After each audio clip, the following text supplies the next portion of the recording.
I think you can, Justin. You're a host too. Why don't we do this just to get the most out of our time? Why don't we start talking about condos? I know a lot of questions I get asked. I'm sure you guys do. We can talk about that while we hopefully get the screen share capabilities, and then we'll go over the PowerPoint. You guys okay with that? Yeah, sounds good. Go for it.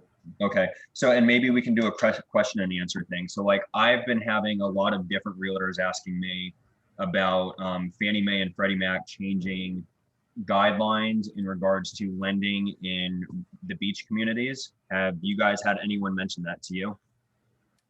Yes, we have. Okay, so from what people are asking me is, does Fannie Mae and Freddie Mac not allow lenders to help people purchase condos if, like maybe a unit owner is listing their unit for rent on any type of website? It could be VRBO, it could just be a Google ad, anything like that. And my understanding is that Fannie Mae has not changed their guidelines in regards to that. Fannie Mae does not allow for condo hotels, but that's nothing new.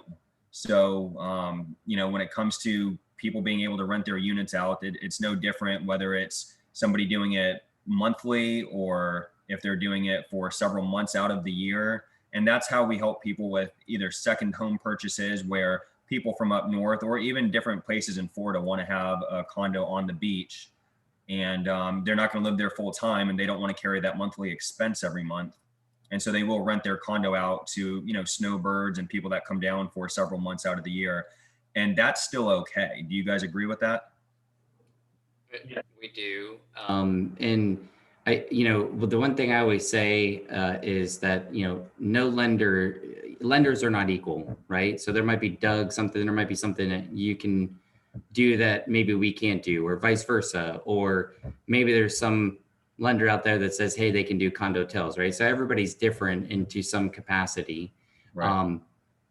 And the reason I say that is you and I believe your company and our company follow Fannie Mae and Freddie Mac guidelines. So who make all the guidelines in our mortgage world, we follow them pretty much to a T. So the things that we say are things that we can do. And I do think that some agents out there actually hear, oh, well, you can't do this period. You can't do condos if it's a second home, or if, like you just said, hey, if it's rented or whatnot. So the first thing I just want to make sure that we all understand is, even though you hear that out there, it's stuff that we can still do. So we're trying to explain things that Fannie and Freddie call or ask for directly, or here's the guidelines directly, that we can do, but make sure that if they hear some other lender say they can't do it, that doesn't mean you and Doug's team or Justin and Jake's team can't do it. Right. And so that brings up that. But yeah, so Fannie and Freddie are very open to doing condos, especially on the beach, and now with COVID and everything. So we're seeing a lot of inquiries on it. And Fannie does allow for you to rent it out partially as a second home. Where you get into the issue is if it's daily rentals. And so some of these complexes on the beaches actually have their own website, or they have a property management company on site. And those are some of the things that are going to cause a transaction to not go through the normal mortgage guidelines and world. And so that doesn't mean you can't rent it, but if it's a daily rental and it looks like it's basically a hotel, that's where you kind of run into some hurdles and issues to try to get normal financing. Right. Yeah. So like timeshares, for example, that's one of those things that is an ineligible property characteristic. And there's a lot of others. So, things to look for are also red flags. We had a condo that we tried to do financing on Treasure Island, and the sign clearly says condo hotel on it, but the sign is like 40 years old. And so the condo questionnaire said that it is not a condo hotel. The people that own there, it's their, primary residence for the most part, but they never updated their bylaws and a lot of the paperwork from when the condo was built back in the 70s. So we weren't able to get around that. You know, if the sign says condo hotel on it, it's probably going to be a red flag. So just looking out for those kinds of things. And something you guys can do as realtors, just to kind of get an idea what the likelihood of us getting financing might be, is going to be asking, maybe the listing agent knows if other people are getting financing there. To Justin's point, I mean, there are lenders out there that they do lend on condo hotels.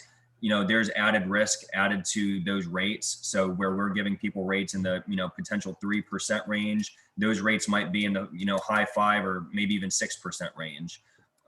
So again, just because someone says they are getting financing there doesn't mean that your clients are going to be able to, or even want to, if they're not okay with those higher rates. But, you know, those are the types of questions that you can ask about. Outside of that, are you having any luck with the screen share?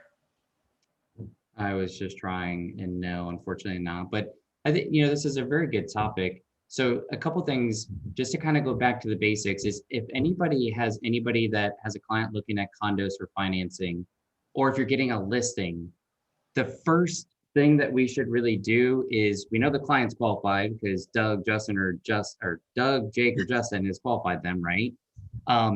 But we want to go through a couple of things that you can get up front, or try to at least, to make sure that the financing could or will work out.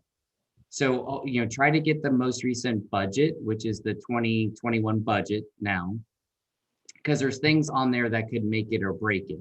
And the biggest thing is we're looking at the percentage of the income that goes into a reserve account each year.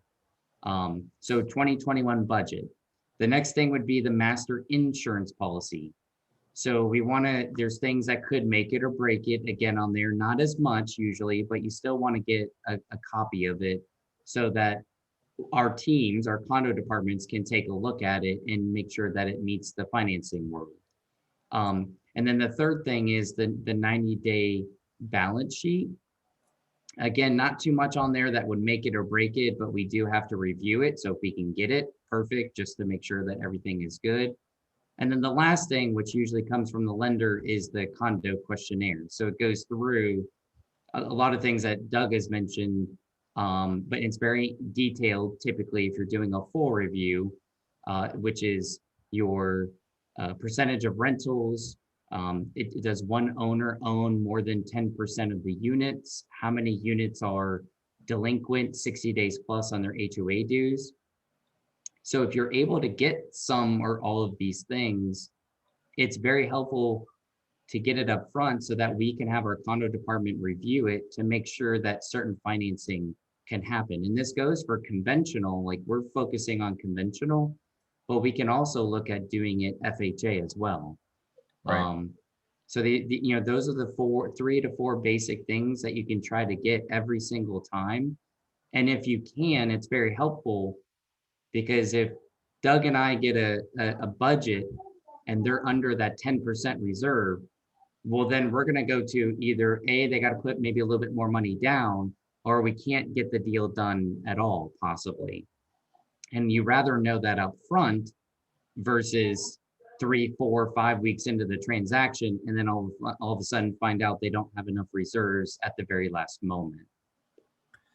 So one of the tough things is how some of this does come down to the last minute. I actually taught a condo class yesterday to Heather Stott's team in the Seminole office. And a lot of what we're talking about now is what I talked with them about.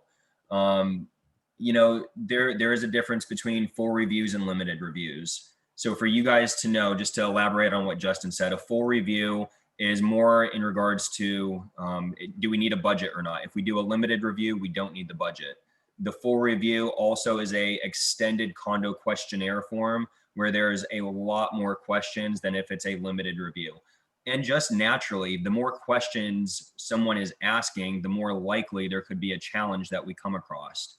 So, you know, if someone's doing less than 25% down, we do those all the time. There's just a more likely chance that there could be something we come across that is problematic. We have one right now that the insurance is expiring right before our closing date. So we have to wait for the insurance to get renewed. So again, to Justin's point, you know, the insurance matters. A lot of agents hear about condo questionnaires and budgets, but I don't know how often insurance is talked about. And that's a really big deal. So, I mean, that's one thing. And we don't need you guys to ask every single question that we're talking about now. That's for us to do, and it's something we will do. But just to understand that sometimes these things do come down to, unfortunately, a week before closing, because there's so much we have to ask about.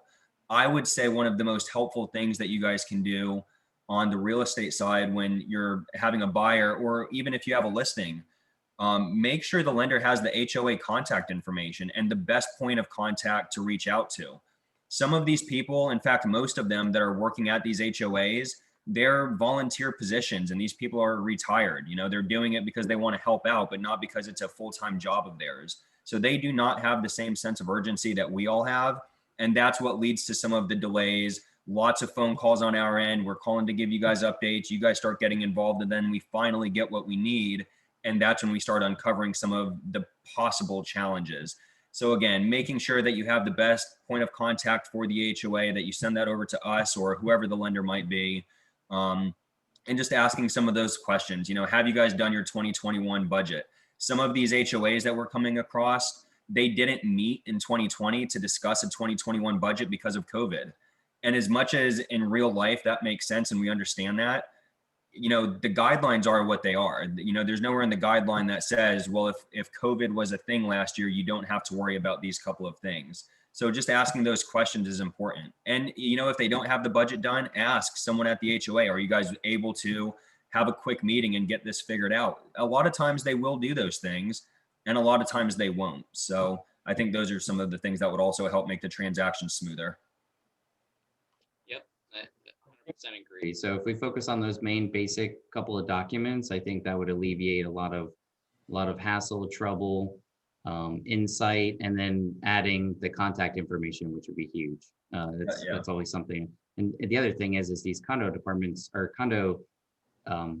these condo developments use a lot of times. I think we've all heard at one point in time, resource property management, which as soon as you hear their name, your teeth cringe. You know, so we just have to, you know, get as much information as we can up front and do our research. Get with Doug or Jake, and we can do more research on it. Doug, I wanted to kind of switch to another question we can kind of conversate about, which I think would be very important for everybody on here, is appraisal values and this crazy market that we're in.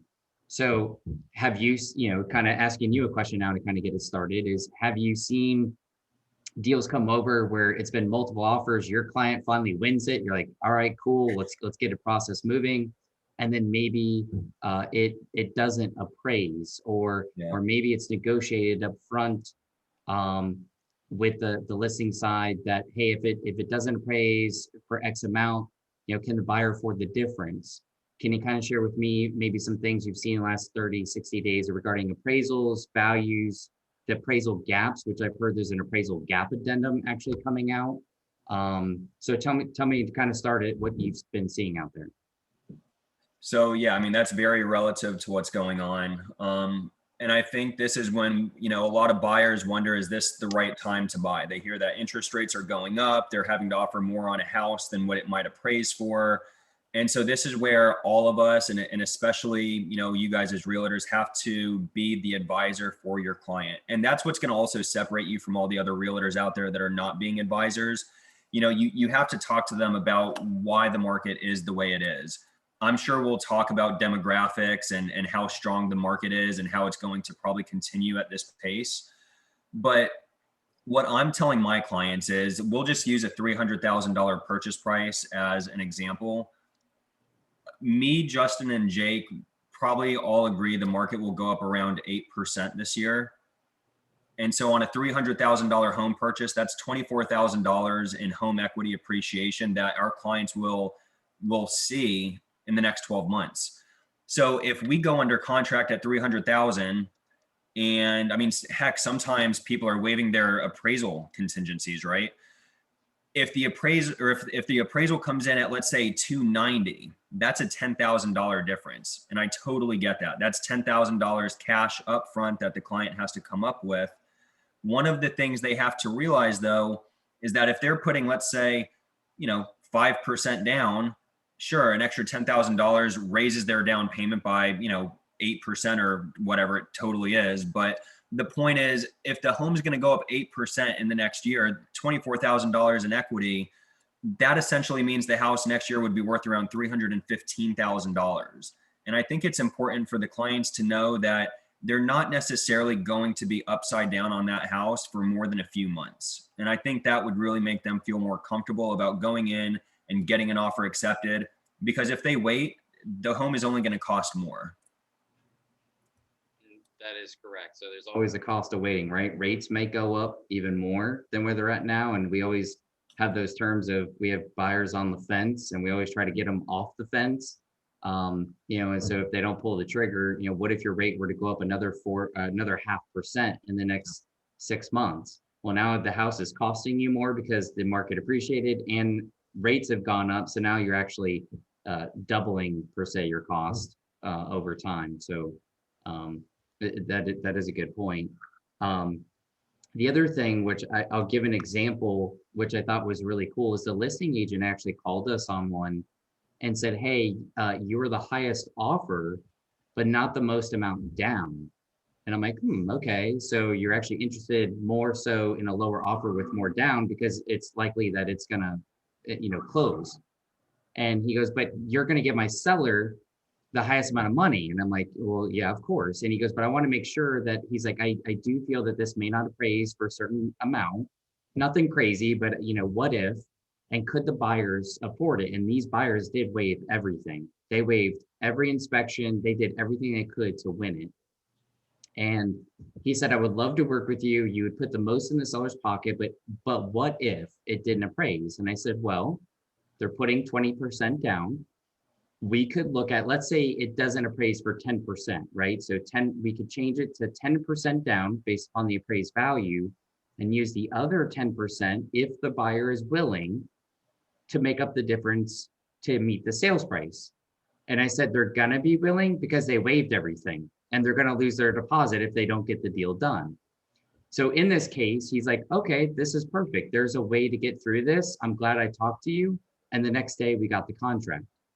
So I actually thought, I'm like, wow, this listing agent actually took the time and it really felt like he was a very experienced agent to do this, make sure he felt comfortable with the answers, and boom, it got us a deal. Yeah. And obviously we're calling listing agents all the time to do our best foot forward to explain how the client is qualified. But the conversation that we need to have is, well, what if this doesn't appraise for a little bit? Could you maybe afford the difference? And maybe you talk to Doug or Jake of how that would impact you, but be prepared for when we need to make those quick decisions. Because if we're not making quick decisions, they're going to the next offer, or they're moving on because there's so many buyers. So I thought that was a really cool experience, and it got us the deal. And we had to make, and of course we talked to the buyers and like, oh yeah, we'll do this no matter what. And we also talked about the point you just said is, hey, if you were to wait, it would cost you more, and hey, markets are appreciating and stuff like that. So it was great put together.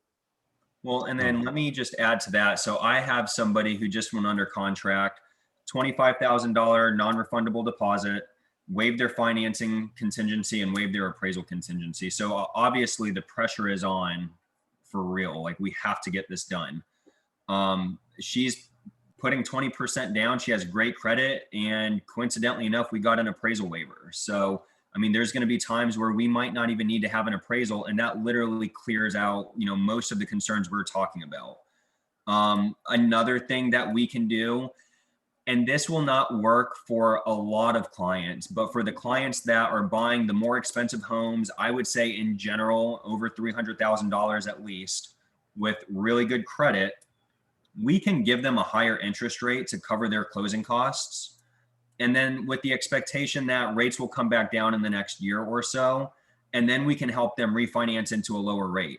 So, to Justin's point, if they have to cover some of the shortage because the home didn't appraise, no worries. Let us cover some of your closing costs. And for you, it's the same amount of money out of pocket because now you're just covering the difference because the home did not appraise. We know the market's going to go up. You're going to have equity. And then sometime next year or so, when rates come back down, that's when we can look at doing a refinance and getting you a lower rate than you were going to get originally today anyways. And so that's also been a strategy that we've been using.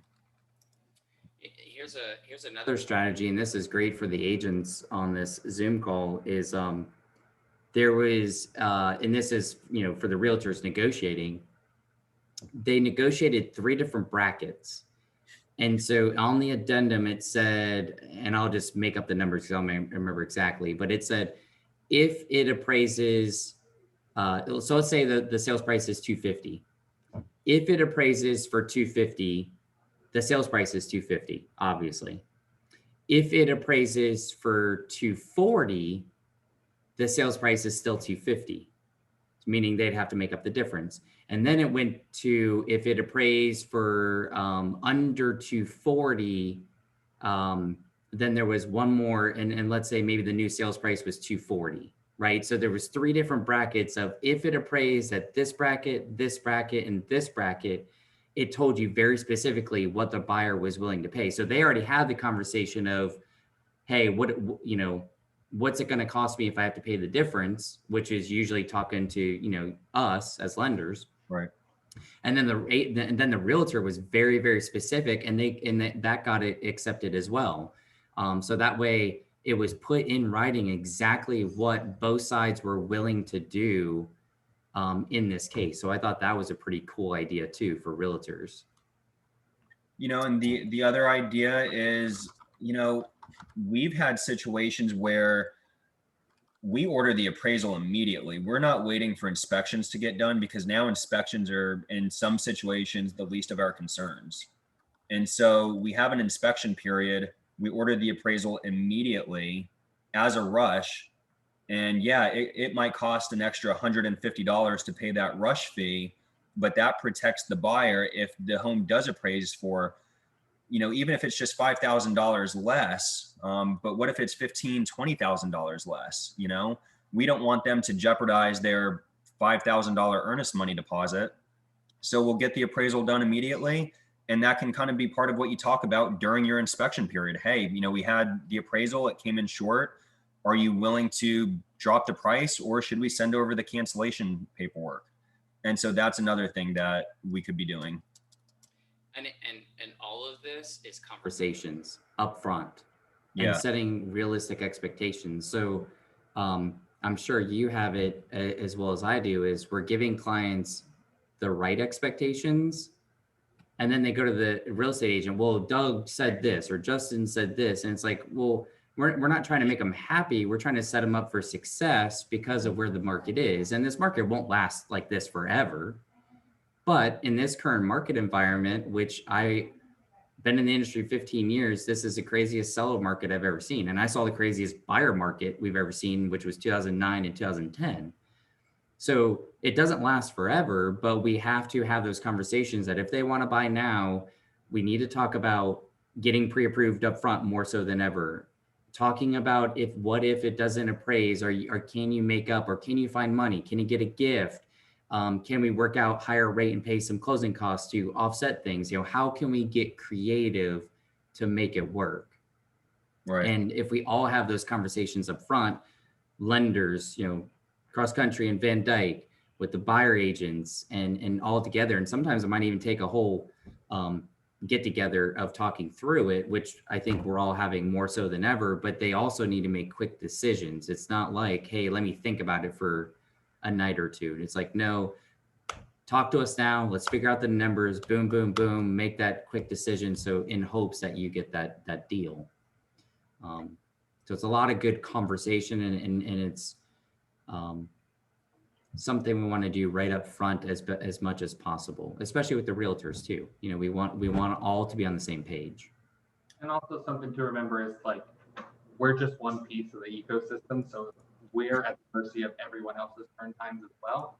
So appraisals might be taking a little longer due to volume, stuff like that. I mean, we have the option of ordering rush appraisals, but when that was taking 3 days, now it's taking 5 days. So we're just a part of the equation. So we move as fast as we can, but we're also reliant on other parties too. So those expectations we try to set up front and be as forthcoming as possible on that. Yep. So it's also something to remember. Great point. I still can't screen share. I So- think I see. Do you see it? Hold on. No. Hold on. But we're getting there. Where- So you go. Doug, did you have anything else you wanted to kind of conversate since now that we got this up and running? No, I was actually going to start asking you the questions based on the slide that we have. Okay, cool. Yeah. All right, so let's jump into it. Actually, we have a question. If a condo building is in a flood zone AE, but the board collectively decided not to have a master flood policy, will this be an issue for the buyer doing a conventional loan? Yeah, there has to be sufficient insurance on the building for sure. Yeah, so the answer is if it's required and it's available, they must have it. If it's required and they can't get it, then that is the time that you can work through it. So meaning the insurance carriers won't, and you don't see this often, but they won't provide it in that area for whatever reason. Well, you can't make somebody get something that truly is not available out there at all.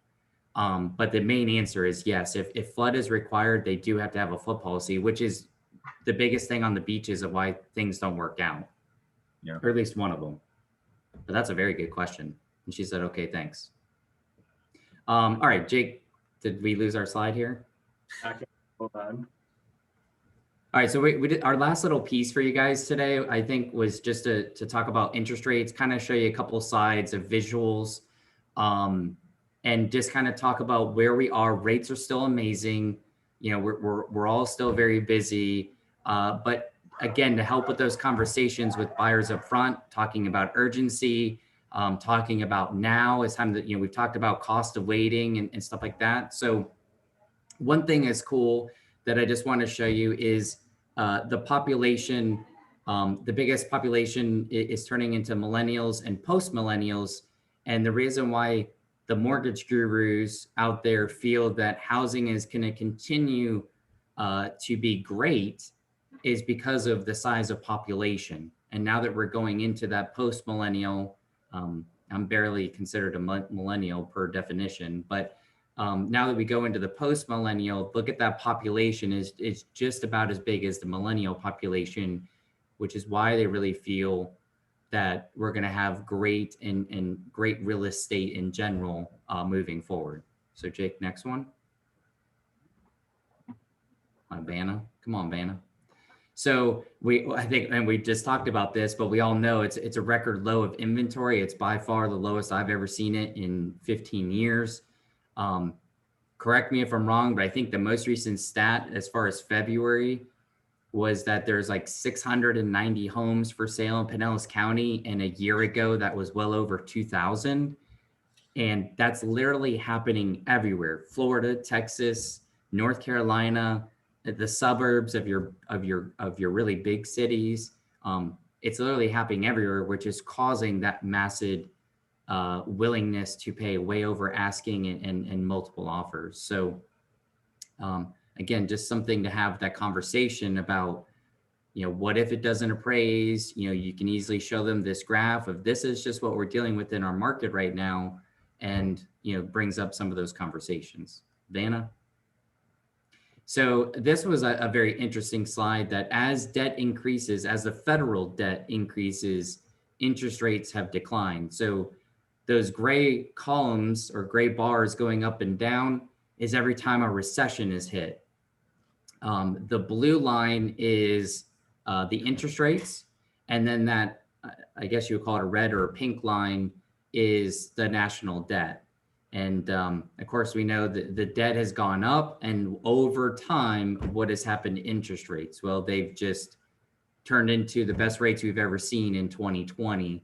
So it's a great time that even though you feel like you're paying more for real estate, the cost of it over time has been cheaper because of those low interest rates. Vanna?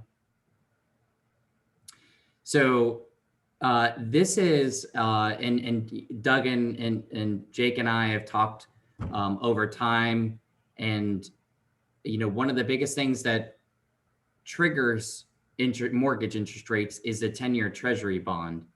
So I thought it was interesting. Look between, I wasn't around, Doug and Jake weren't around, and we weren't even thought of, but in the 70s, look where the 10-year treasury was, and look what the trend has been ever since. 70s was the biggest inflation we've ever seen. Interest rates were 18%. Look where the 10-year treasury was, and as we've just continued to see it to go down. In March 9th of 2020, the 10-year treasury was 0.52. If you actually look at it today, I will actually tell you what it is. It's actually 1.712. So it's gone up 1.2%. And really most of that has happened in the last 2 months.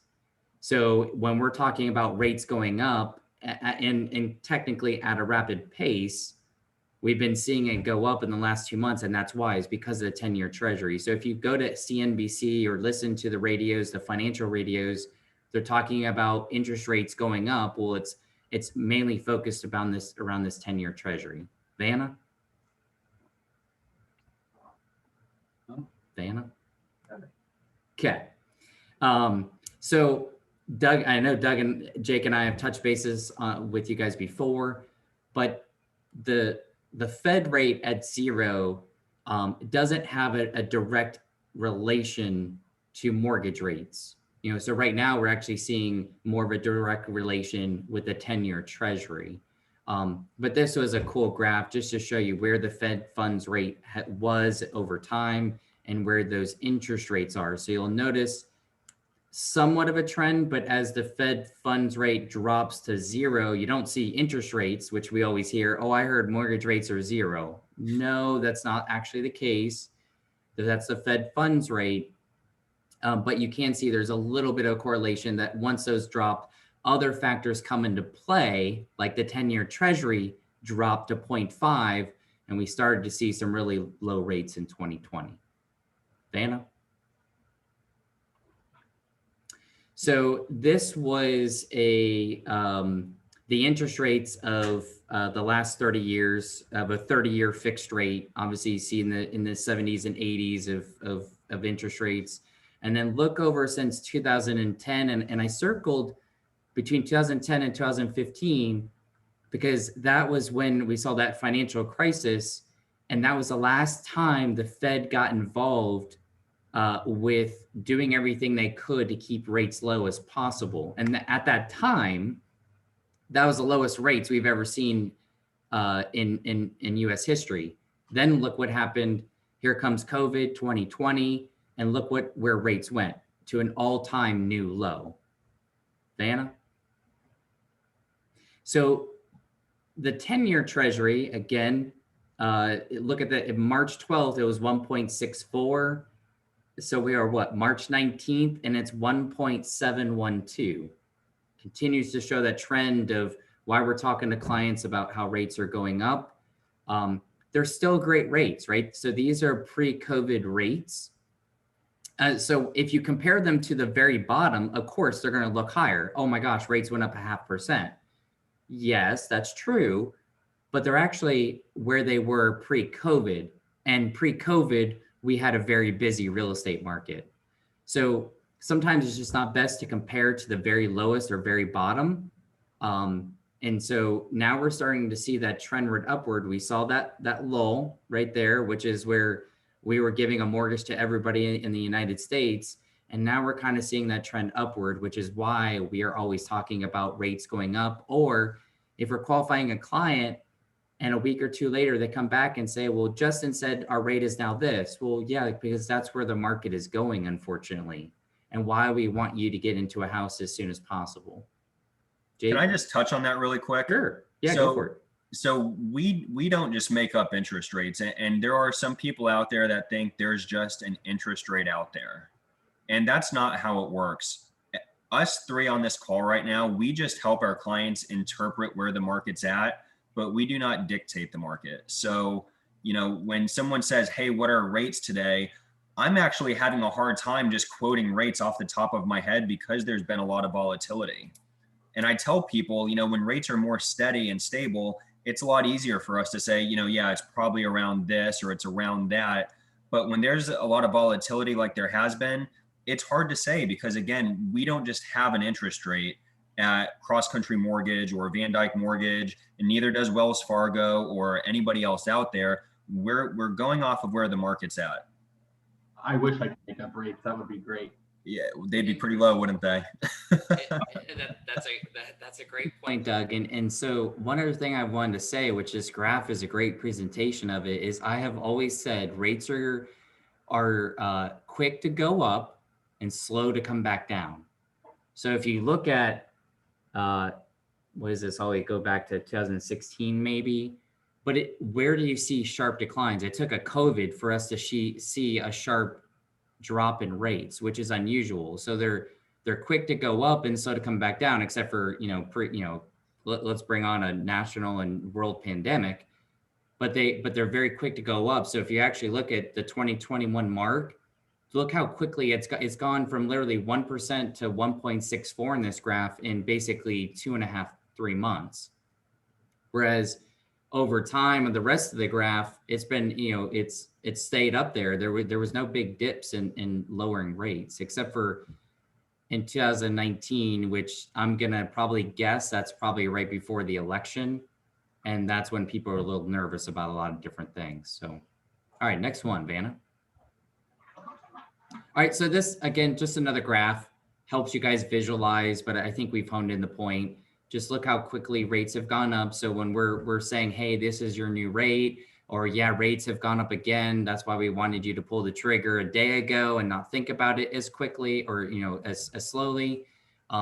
We're trying to recommend locking in as soon as possible. And this is exactly why, is we don't want those rates to change or cost more for the same rate day over day or week over week. So we're always recommending to lock in. And I think that was it, right, Jake? I think we're running out of time, so we should probably touch on the Fannie Mae portfolio guidelines regarding whatever. Yep. So Doug, you want to touch on the thing we're seeing about investment and second homes, and a lot of lenders are. Some lenders are getting out of purchases for second homes and investments altogether. Everybody's taking a different stance. So maybe you could just expand, just talk about quickly in general what what's going on, and we'll take it from there real quick. So some of these guidelines are very vague, and that's the challenge that we have is with interpreting them. The way I interpret it is we can do investment properties and second homes, but we have to run those loans through DU, which is Fannie Mae's automated underwriting system. And we have to get an approve eligible, which is essentially saying that, yes, this loan meets all of Fannie Mae's guidelines. We've always done our loans that way. We do not manually underwrite conventional loans. And from what I understand, that's what Fannie Mae is trying to put a cap on, is manually underwritten conventional loans. Is that how you guys read it? Well, that's probably a piece to it, but from what we're understanding is that the overall portfolio that you're selling to Fannie or Freddie, which basically every lender is doing because it guarantees everything, right. And we've never had to deal with this prior to, these rates and everybody investing in real estate, because that's another way to park your money per se. Mm-hmm. Where the percentage of your portfolio being sold to Fannie and Freddie can only be a certain percentage of your overall portfolio. And you're right, they're still trying to uncover the exact situation of, well, if we do this, does this count, or this count kind of situation. But you're seeing some lenders out there, which is the point I want to hone in on, that they're just saying they can't do second homes and investment properties at all. And they're because they're over these percentages and they're basically halting back. What I wanted us to share is that Doug and Jake and Justin are still doing second home and investment properties. Again, not all lenders are equal. And so if you kind of hear that, don't just think, oh my gosh, nobody can do them. Hey, I need to call Jake or Doug or Justin and kind of inquire a little bit more. And so I've already heard a few lenders say they can't do them, period, which was very interesting. And as of today, March 19th, yeah, we're doing them just like Justin said. I mean, we literally just had our, head of underwriting send out an email about this. And the reason I mentioned what I had mentioned is because that's all she had mentioned. She said, we just have to make sure that we're running them through DU. We're not doing a manual underwrite. And as long as we're doing that, we're okay. So, I'd say send them all our way. And, between the three of us on this call, we'll get them all done. And I do think it's a short-term thing, because as things settle down or maybe rates go up a little bit more, people may not invest in real estate as far as investment properties, as maybe as much as they were the last 12 months kind of thing. So business as usual is what I wanted to share for both of us on both sides. So if you guys hear that, connect with us and we'll be happy to dive in and maybe even save the deal, which has been the case in a lot of cases these days. Yep. So definitely some good conversation. Any other questions? Go to this little question thing here. And guys, if you want to write your contact information in the chat box, if anybody wants. So Jared asked, what made you say earlier that rates are going to go back down again next year? So it's not that they're going to. I mean, nobody has a crystal ball, but a lot of to Justin's point, the market gurus that we subscribe to and pay money to learn from talk about the transitory effect of all the stimulus money that is causing a lot of euphoria in the stock market. And so without having a 30-minute explanation on this, basically people put their money in stocks or they put them in bonds. And right now with bonds being very low yield, which is the 10-year treasury that Justin was talking about, and mortgage bonds, people just aren't really putting their money there. And that's why you're seeing rates go up. And at the same time, they're putting their money in the stock market, which is why you're seeing the stock market go up. A lot of people are investing money because of the stimulus money they're receiving. A lot of people that are getting stimulus money didn't necessarily need it to pay for groceries. So they get a free $1,400 and they jump on their Robinhood app and then they invest it into whatever they invested in. And so what we're expecting, again, we don't have a crystal ball, but in theory, when all of the euphoria wears off from the stimulus money, and maybe we start to see a stock market correction because overall it's a very expensive market right now. When investors start to be more concerned about losing money in the stock market and they see a safer investment in mortgage bonds and US treasuries and start putting their money there for a safer fixed return, that's when we'll see interest rates come back down. The reason that rates are going up right now is because of inflation fears and essentially because there's just more money to be made elsewhere.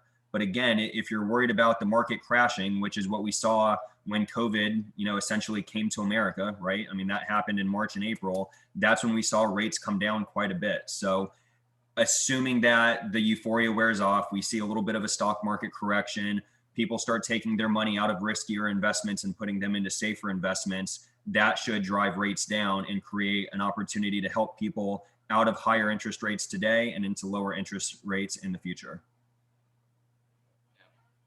Yep, great explanation. And it's, again, still great to invest in real estate. You can't go wrong. It's for however long, it's been a great place to invest. All right, cool. I think it says, thanks guys. Thank you. All right, cool. So I think we got everything. Thank you guys for coming. Doug put his information, Jake will put his information in there, and appreciate you joining. Yeah, good Thanks, job, Doug. Ryan. We appreciate you. All right, see you guys later. Happy Friday. See ya.